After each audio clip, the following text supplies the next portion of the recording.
تعبت مع موضوع الجماهير ومع الحاجات دي كلها. مع ان احنا بنشيد بالجماهير لما بتبقى شكلها حلو في المدرجات وتشجيعها حلو واقفه ورا فرقتها، سواء كان جمهور الاهلي، جمهور الزمالك، جمهور اسماعيلي، جمهور مصري.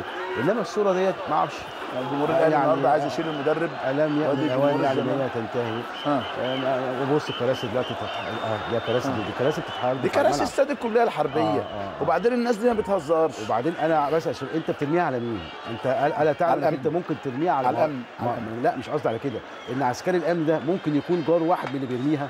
يعني ما عسكري الامن ده مش جاي من دوله ثانيه، عسكري الامن ده ممكن يكون جاري تحت، ساكن تحت مني. اللي كلنا انفعلنا ساعه مباراه الاهلي والترجي بالظبط كده. كلنا كنا يعني صعبان علينا جدا. يعني انا النهارده الوم الغريب، يعني يقول لك الوم الغريب وبعدين تيجي مني انا كمان. عندهم قضيه، دول عندهم قضيه منظوره امام المحاكم الان وعماله تتاجل. واعتقد ان تاجيلها يمكن لمصلحتهم. عماله تتاجل يمكن لمصلحتهم وحرصوا على مصلحتهم ومستقبلهم زي ما دايما نقول كلهم طبعا.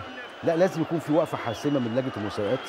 لجنه ايه؟ لجنه المسابقات اللي هي في اتحاد الكوره، اللي هي موجوده في اتحاد الكوره، اللي هي 5 شارع الجبليه، اللي هو جنب النادي الاهلي، جنب النادي الاهلي وجنب نادي القاهره. يعني انت ماشي كده بيبقى على النيل وتحت البرج، يعني قريب من البرج. انت عارف لجنه المسابقات عملت ايه في السعوديه ولجنه الانضباط عملت ايه في السعوديه في الجزئيه؟ اتكلم كلمتين ما قالش حاجه خالص، وكلمتين على التحكيم يعني يا دوبك يعني متداريين. هو فيهم 75,000 ريال 3 مباريات. هو بص الكراسي يا استاذ سيف. ما انا بقول لك الكراسي اللي عماله وبتيجي في ناس، يعني هي بتيجي في ناس، هي ممكن تيجي في زميله هو. لا يا استاذ سيف، لو السيف بتاع الكرسي ده جه في دماغ واحد يموت.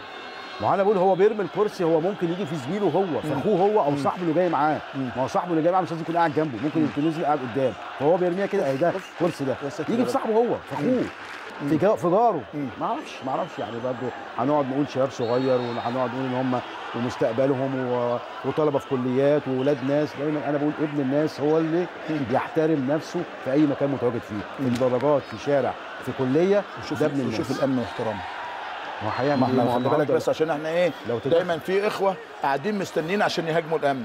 شوف الامن واحترامه، شوف الامن وبعدين قول لي ممكن يكون، هل هو ده امن بتاع محافظه ثانيه مثلا؟ نقول ساعات ممكن يكون في محافظه تل ابيب هم ما انا مش عارف. لا ممكن بيبقى الجمهور رايح في محافظه ثانيه، ممكن يحصل نوع من انواع التعسف شويه مع الجمهور ده. يعني مش عارف يعمل ايه. لكن لا ده بعد الجول. لكن انت النهارده ده امن في القاهره. وبعدين